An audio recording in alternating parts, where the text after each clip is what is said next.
quel conseil pouvez-vous donner aux Africains francophones qui souhaitent s'établir aux États-Unis ou qui viennent fraîchement de s'établir aux États-Unis sur la manière de s'intégrer, sur la manière de vivre aux États-Unis d'Amérique en partant de votre expérience? Maître Freddy Nyangwile Tumba. Merci, M. Senfo Katende, pour la question. Il est vrai que vous et moi, Congolais que nous sommes, nous vivons aux États-Unis d'Amérique comme notre seconde patrie, où nous y vivons avec épouse et enfants. Les challenges que nous avons, c'est de nous intégrer, évidemment, d'apprendre la langue, de faire avec, le travail et tout ça. Mais le problème de l'élection aux États-Unis, c'est un problème très, très important. Vous savez, les États-Unis, ce n'est pas n'importe quel pays. Les États-Unis, c'est la plus grande puissance du monde.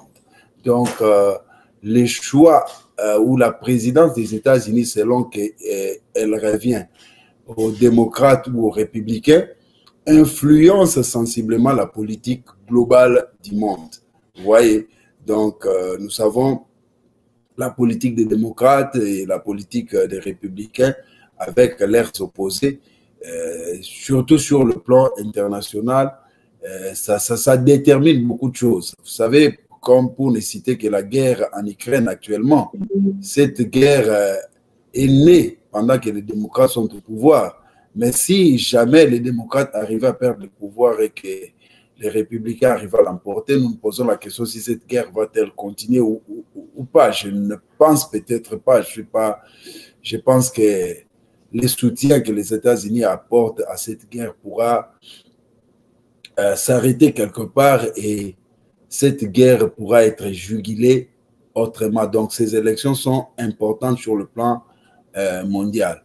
Maintenant, s'il faut revenir par rapport à la question de l'immigration, évidemment, l'immigration est toujours tributaire également de ces champs-là entre les démocrates et les républicains. Les démocrates sont censés être réputés ceux qui ouvrent l'espace américain à plus de personnes, alors que les républicains ont tendance à rétrécir parce que les républicains, c'est plus America First, donc ils veulent l'Amérique aux Américains, alors que les démocrates élargissent un peu.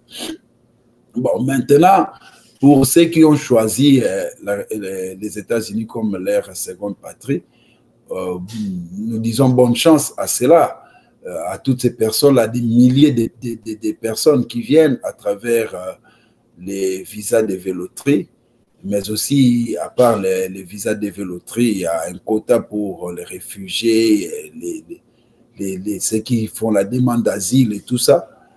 Pour ceux qui viennent dans le cadre de la dévéloterie, ils n'ont pas de problème parce qu'ils arrivent ici, ils ont leurs papiers, ils peuvent travailler, s'établir, travailler sans trop de problèmes. Mais ceux qui viennent comme réfugiés aussi, il y a des catégories, il y a des réfugiés qui viennent déjà sélectionnés à partir de certains États, soit africains ou d'ailleurs, et qui atterrissent ici, évidemment, avec vocation aussi d'avoir leurs papiers sans problème. Mais il y a ceux qui font la demande à l'entrée ou encore qui font la demande en interne. Et pour cela, la procédure est un peu assez large, assez complexe.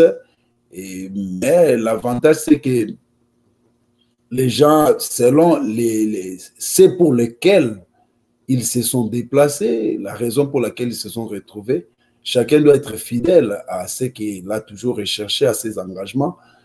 Mais aussi, c'est que nous devons comprendre que quand on vient dans un pays qui est différent de son propre pays, on a des défis à relever, notamment dans l'intégration, dans le travail, dans l'éducation des enfants. Ce sont des questions pertinentes et il faut faire preuve d'une certaine intelligence, d'une certaine habileté pour s'accommoder avec les lois de l'État qui vous accueille. Mais aussi pour nous, Congolais, et vous savez, lorsqu'on se déplace, il faut toujours voir aussi l'arrière, hein, l'arrière-plan.